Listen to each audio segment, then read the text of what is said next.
పెరుగుతున్న ఆరోగ్య స్పృహతో ప్రజల దృష్టి చిరుధాన్యాల వైపు మళ్లింది.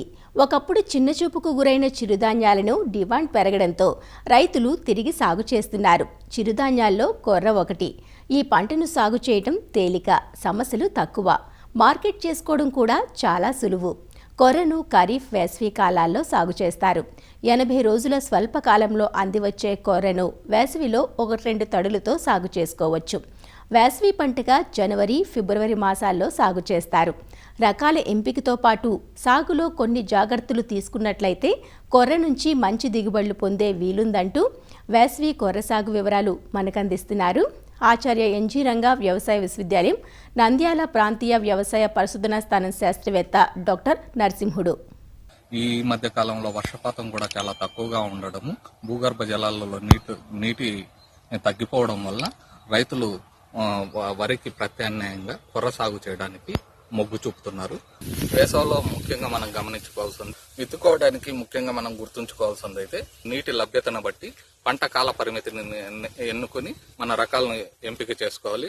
వాటిలో ముఖ్యంగా సూర్యనంది అనే రకం 70 నుంచి 75 రోజులు ఉంటుంది కాబట్టి ఈ రకం చాలా అనువైనది. నీటి 2-3 తళ్ళు ఎక్కువగా నీటి లభ్యత ఉన్నప్పుడు మహానంది, రేనాడు, SIA 3156 రకాలు బాగా అనుకూలంగా ఉంటాయి.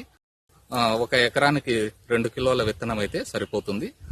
దీన్ని కార్బన్ డైజమ్ 3 గ్రాముల చొప్పున సీడ్ ట్రీట్మెంట్ చేసుకుని గొర్రు సహాయంతో విత్తుకున్నట్లయితే ఇంటర్ కల్టివేషన్ చేసుకోవడానికి, యాజమాన్య పద్ధతులు పాటించడానికి అనుకువగా ఉంటుంది.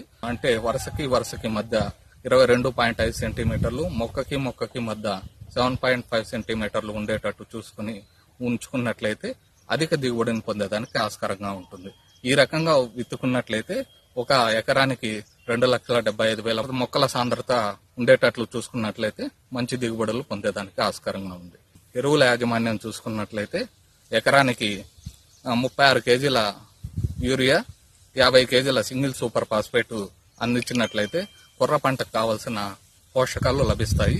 దీనికి ముందు దుక్కిలో దున్నుకునేటప్పుడు 2 నుంచి 3 టన్నుల పశువుల ఎరువును కానీ వేసి కలయి దున్నుకున్నట్లయితే ఇంకా నేల యొక్క స్వభావం బాగా ఉండి మొక్కల పెరుగుదలకు ఉపయోగపడుతుంది. 16 కేజీల యూరియా, 50 కేజీల సింగిల్ సూపర్ ఫాస్ఫేట్ ని మొదట అంటే విత్తుకునే ముందు చల్లుకోవాలి. అదే మిగిలిన 16 కేజీల యూరియాని 25 నుంచి 35 రోజులు వ్యవధిలో నేలలో తేమ ఉన్నప్పుడు తీసుకున్నట్లయితే గన మనకు అధిక దిగుబడి వచ్చేదానికి ఆస్కారంగా ఉంటుంది.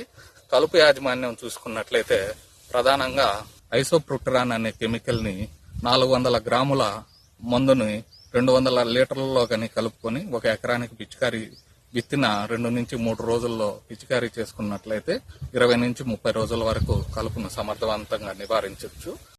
ఆ తర్వాత గుంటక సహాయంతో గాని, దొంతల సహాయంతో గాని ఒకసారి ఇంటర్ కల్టివేషన్ చేసుకుని కలుపుల్ని పూర్తిగా నివారించుకోవచ్చు.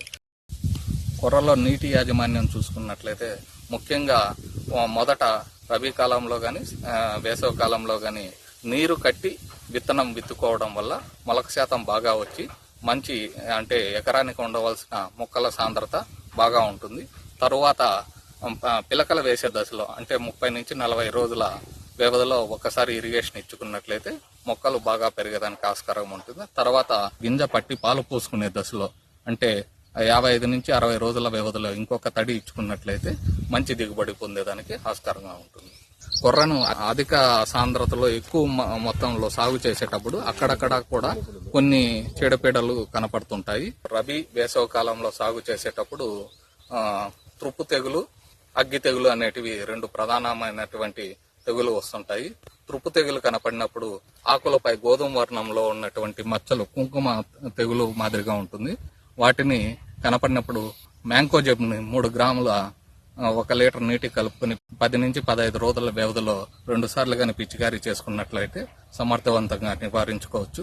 అట్టే చూసుకున్నట్లయితే ఈ అగ్గి తెగులు కనపడిందంటే హండి ఆకారంలో ఆకుపైన మచ్చలు కనపడతా ఉంటాయి.